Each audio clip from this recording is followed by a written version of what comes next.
Friends, सिद्धि हिंदी विद्यालय school की YouTube channel पर मैं जयदेव जानी आप सबका हार्दिक स्वागत करता हूँ। इस वीडियो के अंतर्गत हम कक्षा 9 सामाजिक विज्ञान पाठ 14 पाढ़ स्थान भूस्तर रचना और भूपुष्ठ भाग 2 के बारे में चर्चा कर रहे थे। इसके अभी तक हमने 5 वीडियो देखे, अभी अगला 6ठा वीडियो है। इसके अंतर्गत हम देखेंगे प्रायद्वीपीय पठारी प्रदेशों के दूसरा भाग दक्कन का पठारी प्रदेश, इसके बारे में जानकारी प्राप्त करेंगे।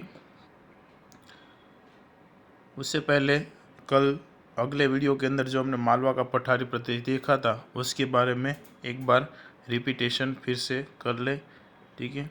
मालवा के पठारी प्रदेश के अंतर्गत हमने देखा था कि अरवली की पर्वत श्रेणियों के बारे में, उसके पश्चात वहाँ का जो गिरी मथक है माउंट आबू, ये तुम्हारे स्क्रीन के ऊपर जो फोटोग्राफ्स दिख रही है वो माउंट आबू की है, ठीक है, जिसके बारे में हमने जानकारी प्राप्त की थी कि ये सुंदर एवं रमणीय स्थल है माउंट आबू, और इसके बारे में भली भांति आप लोग भी जानते हो। तो ये है जो सुंदर फोटोग्राफ्स आपकी स्लाइड पर दिखाई दे रही है वो माउंट आबू की है। इतना खूबसूरत दिखता है ये माउंट आबू। उसके पश्चात ये दूसरे स्लाइड में भी जो 2 पिक्चर दिखाई दे रही है आपको, उसमें से एक है माउंट आबू और जो दूसरी वाली है जो अभी ये आ रही है ये है जो वहाँ का सबसे ऊंचा गिरि शिखर है गुरु शिखर, उसकी है। और इसके अंदर गुरु शिखर की लंबाई 1722 मीटर की है। उसके अलावा हमने चंबल बेतवा आदि नदियों के बारे में जानकारी प्राप्त की थी। उसके पश्चात दूसरी नदियाँ साबरमती और मही नदी जो खंबा की खाड़ी में मिलती है, और कुछ एक नदी ऐसी है मालवा के पठार में जो बीच में रेगिस्तान में ही लुप्त हो जाती है। उसके पश्चात राजमहल की पहाड़ियों तथा शिलोंग का पठारी प्रदेश छोटा नागपुर के पठारी प्रदेश का ही एक भाग है। छोटा नागपुर के पठारी प्रदेश के अंतर्गत रांची के पठारी प्रदेश का भी समावेश होता है। अब वीडियो को आगे बढ़ाते हुए इसके दूसरे भाग दक्कन का पठारी प्रदेश के बारे में जानकारी प्राप्त करेंगे। तुम्हारी इस स्लाइड के ऊपर 108 पेज नंबर जो किताब का है उसमें नीचे की ओर दिया गया है दक्कन का पठारी प्रदेश। अगर किताब है तो किताब के अंदर भी देख सकते हो, अगर किताब नहीं है तो तुम्हारी स्लाइड में जो फोटो दिखाई दे रही है उसमें भी आप पढ़ सकते हो। मालवा के पठारी प्रदेश के दक्षिण में स्थित सतपुड़ा महादेव तथा मेंकल पहाड़ियों के दक्षिण में दक्कन का पठारी प्रदेश है। मालवा का पठारी प्रदेश के दक्षिण में स्थित सतपुड़ा और महादेव और मेंकल पहाड़ियों के बीच में कौन सा आया हुआ है? दक्कन का पठारी प्रदेश आया हुआ है। दक्कन के पठारी प्रदेश के अंदर किसका समावेश होता है? तो महाराष्ट्र, कर्नाटक, केरल, तमिलनाडु, ये सब दक्षिण के पठारी प्रदेश के रूप में जाने जाते हैं। तो इसके अंतर्गत हमें पठारी प्रदेश का उत्तरी पश्चिम भाग मुख्य रूप से लावा से निक्षेपण से निर्मित हुआ है। ऐसा कहा जाता है कि आज से हजारों साल पहले जब ज्वालामुखी फटे थे तो ज्वालामुखी के बाद वो ज्वालामुखी ठंडा पड़ने के पश्चात जो पठारी प्रदेश का निर्माण हुआ था वो पठारी प्रदेश कौन सा है? दक्षिण का पठारी प्रदेश है। इसीलिए इस पठारी प्रदेश के अंदर कई सारी धातुएं भी मिलती है, सोना है, हीरा है, ये सब भी यहाँ पर मिल जाती है। जैसे कि तुम लोगों ने वो KGF मूवी देखी होगी, कोलार गोल्ड फील्ड, जो कहाँ पर चलती थी? कर्नाटक के अंदर चलती थी। तो ये किसके कारण है? तो जो लावा के द्वारा इस भूमि का निर्माण हुआ है, इसीलिए इसको किस नाम से इसको स्थानीय नाम है, कौन सा नाम है इसका स्थानीय नाम? तो लावा से निर्मित पठारी प्रदेश के रूप में जाना जाता है।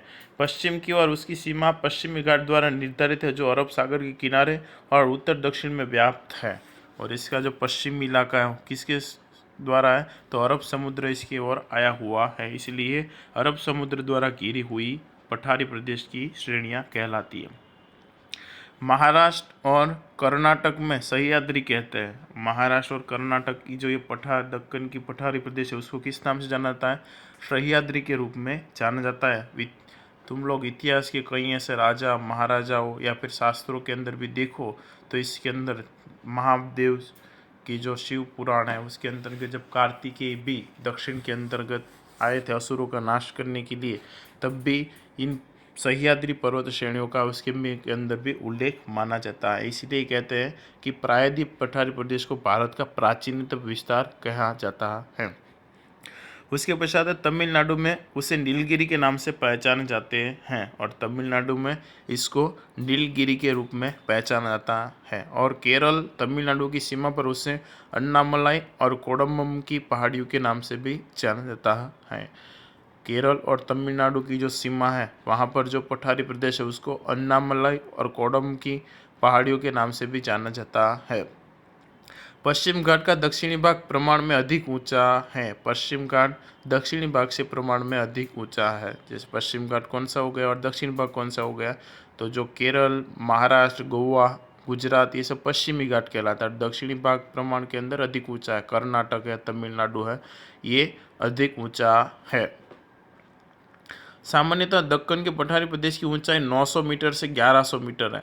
सामान्यतः दक्कन के पठारी प्रदेश की ऊंचाई कितनी है? 900 से 1100 मीटर है। यद्यपि कुछ स्थानों पर भी एकाकी ऊंचाई वाली हो जाती है और कुछ एक स्थान ऐसे हैं जहाँ पर वो बहुत बड़ी ऊंचाई वाली है, तो कुछ स्थान ऐसे तो वहाँ पर एकदम ऊंचाई नॉर्मल है। बहुत कम ऊंचाई वाली अलग अलग पहाड़ियाँ जिनकी ऊंचाई कहीं कहीं 900 मीटर से अधिक है, वे इस पठारी प्रदेश की सीमा बनाती है, जिसे पूर्वी घाट कहते हैं। तो इसी प्रदेश के अंदर कई ऐसी पहाड़ियाँ जिनकी ऊंचाई कितनी है? 900 मीटर से अधिक भी है, इसलिए इस पठारी प्रदेश की सीमा बनाती है। सीमा यानी कि जो सीमा बनाती है इसकी, कि भाई यहाँ से यहाँ तक की ये पहाड़ी प्रदेश है, इस विस्तार को, कि जैसे कि अन्नामलाई और कोडम्बम है, वो किसकी सीमा कहलाती है? केरल और तमिलनाडु की सीमा कहलाती है, क्योंकि उनको उससे क्या मिलती है? सुरक्षा मिलती है। जैसे कि हमारे भारत की सीमा कौन सी है या सुरक्षा दीवार किसको हम बनाते हैं? हिमालय को भारत की सुरक्षा दीवार कहते हैं। तो इस पठारी प्रदेश की सीमा बनाती है जिसे पूर्वी घाट कहते हैं, और इसको क्या कहते हैं? पूर्वी घाट से भी पहचाना जाता है। इस विस्तार का सामान्य ढाल पूर्व तथा दक्षिण पूर्व की ओर से, जिसे नदियों के प्रवाह की दिशा के आधार पर भी जाना सकता है। और इस विस्तार का सामान्य ढाल किसकी ओर है? पूर्व तथा दक्षिण पूर्व की ओर है, जिससे नदियों के प्रवाह की दिशा के आधार पर जाना। नदियाँ जिस प्रकार से बहती है उससे आप लोग अंदाजा लगा सकते हो, क्योंकि पानी हमेशा ऊपर से नीचे की ओर ही बहता है, इसलिए इस विस्तार के अंदर जो नदियाँ बहती है उसके आधार से आप पता लगा सकते हो कि यहाँ पर कौन सा विस्तार ढलान वाला है और कौन सा विस्तार उससे कम ढलान या फिर समतल है। जैसे कि दो नदियाँ नर्मदा और तापी, ये भारत की ये ऐसी दो नदियाँ हैं जो विपरीत दिशा में बहती है। नर्मदा और तापी, जो ये दो ही नदियाँ ऐसी हैं जो विपरीत दिशा के अंदर बहती हैं। कौन सी दिशा है? जो पश्चिम की ओर बहती है। बाकी सब नदियाँ दक्कन में कहाँ पर बहती है? अधिकांश तक पूर्व की ओर बहकर बंगाल की खाड़ी में गिरती है। तापी और नर्मदा ही ऐसी है जो दक्षिण की ओर से निकलकर कहाँ पर बहती है? गुजरात में से होकर अरब सागर को मिलती है। जो पश्चिम की ओर बहती है, ऐसी दो ही नदियां हैं दक्षिण के पठारी प्रदेशों के अंदर जो विपरीत दिशाओं में बहती है। बाकी सभी ज़्यादातर नदियां बंगाल की खाड़ी में ही मिलती है। गंगा, यमुना, ब्रह्मपुत्रा, उसके पश्चात साबरमती है, मही नदी है, ये दोनों खंभात की खाड़ी में मिलती है। उसके अलावा सोन है, चंबल है, ये सारी नदियाँ आगे बहकर यमुना नदी में मिलकर, और यमुना नदी आगे गंगा नदी के द्वारा मिलते हुए कहाँ पर मिलती? पश्चिम बंगाल के पास बंगाल की खाड़ी को मिल जाती है। तो ये था दक्कन का पठारी प्रदेश। Thank you.